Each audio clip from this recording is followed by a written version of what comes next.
Azərbaycan bugün Cənubi Qafqazın elə bir dövləti kimi tanınır ki, onun raket texnologiyaları, yüksək dəqiqlikli zərbə sistemi, pilotsuz uçuş aparatları şəbəkəsi və müasir ordu hazırlığı ölkəmizi regionun raket lideri statusuna yüksəldib.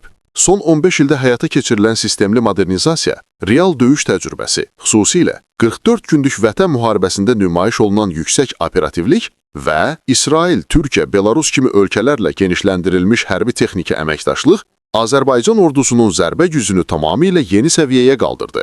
LORA əməliyyat taktiki raket kompleksinin 400 kilometrə qədər dəqiq zərbə qabiliyyəti, Palanes MLRS-nin 200+ kilometr məsafəyə güclü salvo atəşi, Tirci 300 Kaplan raketlərinin hədəfi metr dəqiqliyi ilə vurması, ekstra raketlərinin sürətli reaksiyası, Harop kamikadze dronlarının real vaxtda hədəfi izləyib məhv etməsi, Bayraktar TB2 və digər kəşfiyyat pualarının döyüş meydanını tam nəzarətdə saxlaması, bugün Azərbaycan ordusuna həm hücumda, həm müdafiədə misilsiz üstünlük verir. Bütün bu sistemlər bir-birinə inteqrasiya olunaraq müasir rəqəmsal zərbə zənciri yaradır. Hədəfin aşkar edilməsi, izlənməsi, təsdiqlənməsi və məhv edilməsi prosesi cəmi bir neçə dəqiqə içində tamamlanır ki, bu da regionda yalnız Azərbaycan ordusuna məxsus olan sürət və dəqiqlikdir. Azərbaycanın raket strategiyası müdafiə xarakteri daşısa da, güclü və dərhal cavab zərbəsi imkanları ölkəmizə istənilən təcavüzə qarşı qısa müddətdə düşmənin komanda məntəqələrini, rabitə xətlərini,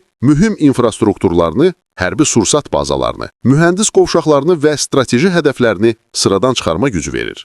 Ermənistanın köhnəlmiş sovet istehzalı raket və artilleriya sistemlərinin fonunda Azərbaycan çoxqatlı, dəqiq dron dəstəyi ilə işləyən müasir zərbə ssenarisinə sahibdir. Və bu, regiondakı hərbi balansı birmənalı şəkildə Azərbaycanın xeyrinə dəyişdirir. 2020-dən sonra ölkəmiz daha irəli gedərək milli müdafiə sənayesinin inkişafını sürətləndirib, yeni raket komponentləri, idarəetmə modulları, pualardan buraxılan mini-kruiz raketləri, süni intellekt əsaslı hədəf tanıma sistemləri üzərində işləri genişləndirib və 2030 vizyonu Azərbaycanın təkcə Cənubi Qafqazda deyil, bütün Avrasiya məkanında ən güclü dəqiq zərbə mərkəzlərindən birinə çevriləcəyini göstərir. Bütün bu strateji güc, planlaşdırma, döyüş təcrübəsi və yüksək texnoloji üstünlüklər Azərbaycanın bugün Cənubi Qafqazın raket lideri adını tam haqqı ilə daşıdığını sübut edir və, əziz izləyicilər, bu cür güclü və məlumatlı videoların davamı üçün videonu bəyənməyi və kanala abunə olmağı unutmayın ki, daha yaxşı videolar gətirə bilim.